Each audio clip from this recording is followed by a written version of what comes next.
Assalamualaikum warahmatullahi wabarakatuh. Halo teman-teman semua, kembali lagi di channel saya Risma Depramonita. Pada kesempatan kali ini, kita akan membahas mengenai hukum pewarisan sifat Mendel. Nah, hukum Mendel ini dikemukakan oleh Gregor Johann Mendel yang lahir pada 22 Juli tahun 1822. Ia merupakan ilmuwan yang menemukan prinsip bahwa pewarisan sifat mengikuti pola-pola tertentu yang disebut pola hereditas. Ia juga menjadi orang pertama yang meletakkan bidang matematika dalam genetika. Karena peran Mendel dalam dunia genetik sangat besar, ia pun disebut sebagai bapak genetika. Mendel wafat pada usia 61 tahun. Hukum Mendel ini terdiri berdasarkan dua bagian. Yang pertama, hukum pemisahan atau segregation. Berdasarkan Mendel pula dikenal menjadi hukum pertama Mendel. Lalu hukum kedua, yaitu hukum berpasangan secara bebas atau independent assortment. Berdasarkan Mendel pula dikenal menjadi hukum kedua Mendel. Mari kita bahas satu persatu hukum-hukum tersebut. Yang pertama, kita bahas hukum Mendel 1. Hukum Mendel 1 atau yang juga dikenal sebagai hukum segregasi menyatakan bahwa pada saat pembentukan gamet, pasangan alel yang mengendalikan suatu sifat akan dipisahkan ke dalam sel gamet secara acak.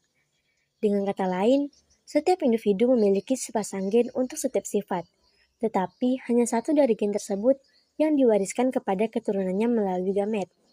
Hukum ini berlaku dalam persilangan monohibrid, yaitu persilangan yang melibatkan satu sifat beda. Untuk memahaminya, kita perlu tahu dulu bedanya alel dan gen. Di sini, saya punya gambar sepasang kromosom yang di dalamnya ada gen A besar. Alel itu bentuk alternatif dari gen. Jadi, satu A besar kita bisa sebut sebagai gen.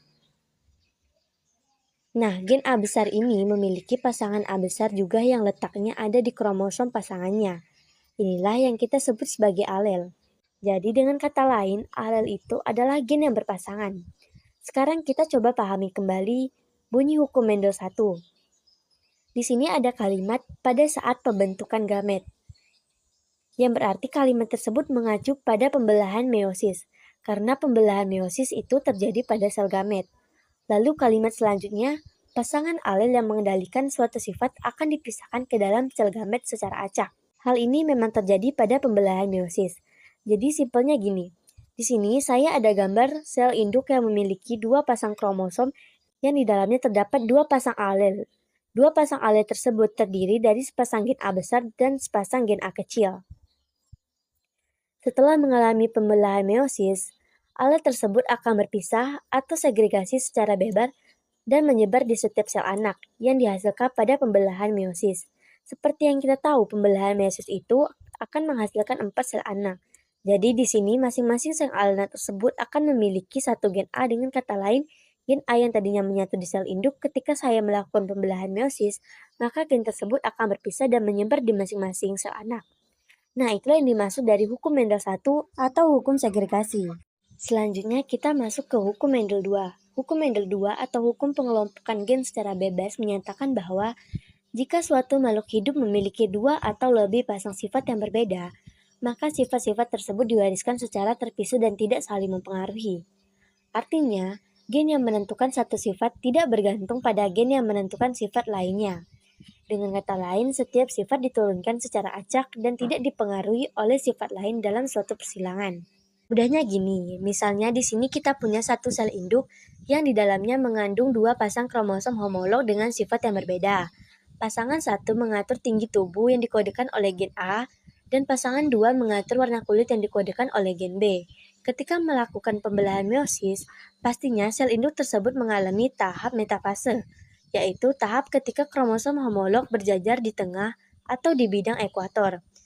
Nah, tahu nggak sih ternyata formasi berjajar ini adalah random. Jadi, tidak selalu gen dominan sebelah kiri atau yang resesif ada di sebelah kanan, melainkan random. Bisa seperti ini maupun seperti ini. Sehingga ketika terbentuk 4 sel anak, tiap sel anak tersebut pun berisi kombinasi gen A dan B yang random. Bisa jadi salah satu anak memiliki kombinasi AB lebih kecil atau AB lebih besar.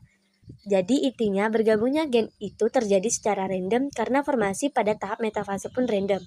Sehingga tidak ada aturan gen dominan harus berpasangan dengan dominan, begitupun gen resesif harus berpasangan dengan resesif. Gen A besar ini bisa berpasangan dengan baik dengan B besar maupun kecil.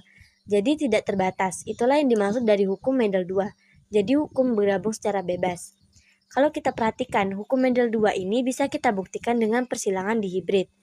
Karena di contoh sel yang tadi saya paparkan pun kita menggunakan sel yang isinya dua sifat beda, yaitu tinggi badan dan warna kulit.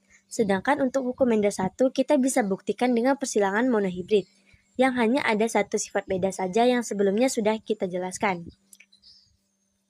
Baik teman-teman, cukup sekian dulu penjelasan hukum Mendel kali ini. Semoga video ini dapat membantu kita semua dalam belajar. Semangat terus belajarnya dan sampai jumpa di video selanjutnya. Assalamualaikum warahmatullahi wabarakatuh.